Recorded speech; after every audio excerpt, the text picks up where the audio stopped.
Remember the movie Taken? What if there was no Liam Neeson, and the victim had to count on themselves? Grab a blanket, turn off your lights for 3 stories where someone was almost kidnapped.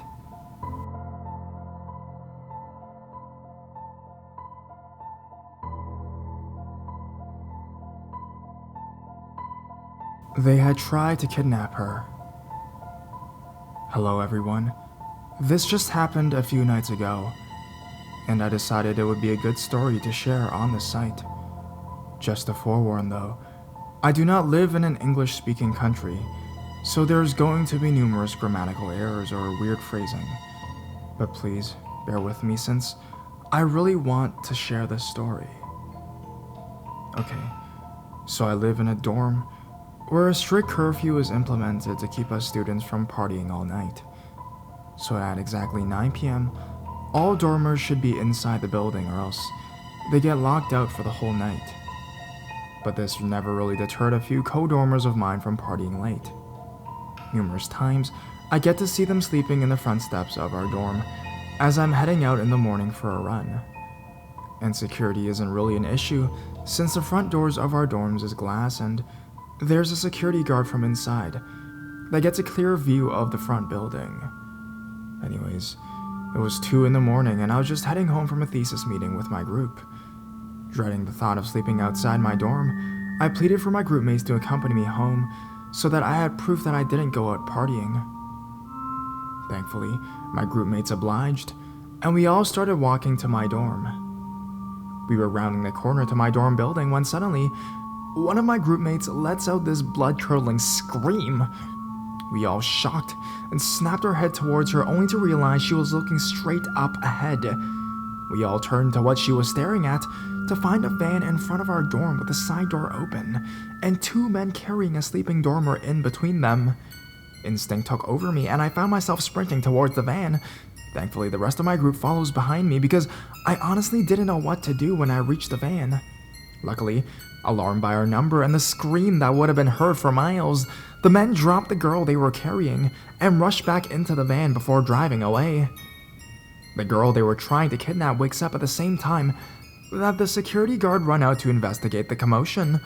Turns out, the guards were out back watching some sports reruns instead of guarding the front door, and didn't manage to see or hear the van or the men who tried to abduct the locked-out dormer who was sleeping at the steps. We called the police, who told us it was probably the same people who had gang-raped a college girl weeks ago inside a van, which fit the description that we gave. Unfortunately, with no further evidence, we couldn't trace the van. The plate number was fake, and the CCTV camera we had in the front didn't capture the faces of the men who tried to abduct the dormer.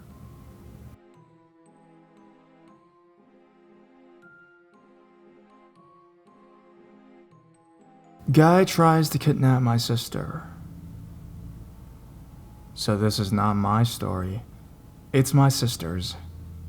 It happened yesterday and I got permission from her to share it on here. First of all, my sister is 17 years old and she's gorgeous, but very petite and can't do shit to defend herself. She was taking a train home from work and a man stops her when she gets off the train. He starts talking in German at first. We live in Germany. But she tells him she speaks English, and he starts talking to her in English. She told me that the man was young, probably in his late 20s and fairly attractive. Anyways, the man starts talking to her and she has no creepy vibe, so she talks back. It's a mile walk from the train station to our house, and she tells the guy that. Then the questions start to get creepy. He asks her if she's a virgin, if she's ever given a blowjob, if she has a boyfriend. My sister tells him that it's none of his business. He laughs and now she's getting weird vibes from him. Then, a van pulls up next to them. The man then starts talking to the driver in rapid German. My sister only knows a little, and she picks up a few sentences which were, "I'll get the girl, don't worry. She's American, she doesn't know what we're saying. Tell him we'll be there in a bit." Then she runs. She can hear the van driving next to her, but she decides to cut through the farm fields. If you've ever been to a place in Germany, there are remote or have small towns nearby. You know what I'm talking about. For those of you who've never been to Germany, there are giant fields of crop growing all over the place, and they usually have manure spread out in them, and they smell awful. Anyways, the van doesn't follow her in the fields, and back at home, we are worried out of our minds. She was supposed to be home long ago, but shortly after, she barges through the front door and she's sobbing and covered with manure. My mom immediately runs to her aid, and later that night, after she has taken a bath and fell asleep on the couch, Mom told us what happened. So creepy guy who probably tried to kidnap my sister. You better hope we don't meet, or I'll fucking bash your skull in.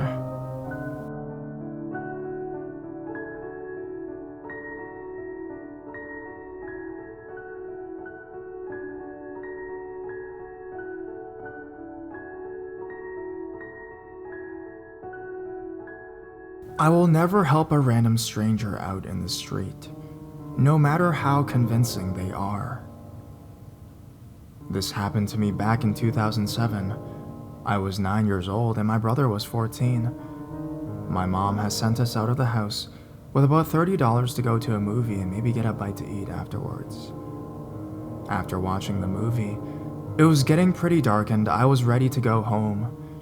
But my brother wanted to get something to eat first, so we agreed to walk to McDonald's, which was only a couple blocks from the movie theater. On our way there, we were stopped and approached by a man. He had a friendly smile plastered on his face, and he was holding his child's hand. There didn't seem to be anything off about this man. He was average looking, and seemed to be nothing more than a father having a day out with his son. "Hey, do you think you two could give my son and I a hand real quick?" he asked. "We need help loading a mattress onto the back of our truck. The truck is just up the road." "Sorry, but we don't have time," my brother said. It was at this time I noticed the little boy. He was about 8 years old and looked abnormally thin. He had a blank expression on his face and wore clothes that were too big for him. I turned my attention back to the man, who was now mumbling to my brother about how it would only take a second. My brother kindly declined again.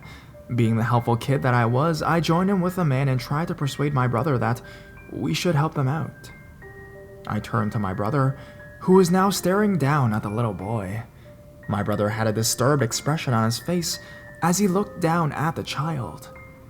The child stared back at my brother blankly. I didn't understand why my brother had that look on his face. He grabbed my hand and said, "I think that my mom's over there." He pulled me and we began walking away from the man. I didn't understand what was going on and why my brother had just lied about our mom being there.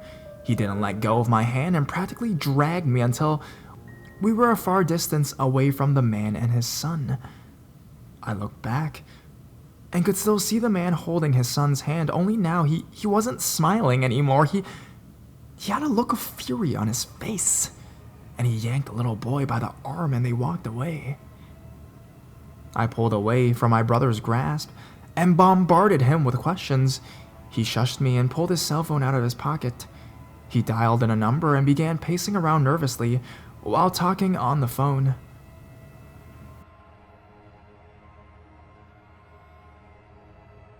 I remember the police showing up, and my mother came soon after. She took me home, but my brother was left with the police. I asked my mother what was going on, and she said that the police were just questioning my brother because the man we encountered was dangerous. That's all she told me, and I went to bed.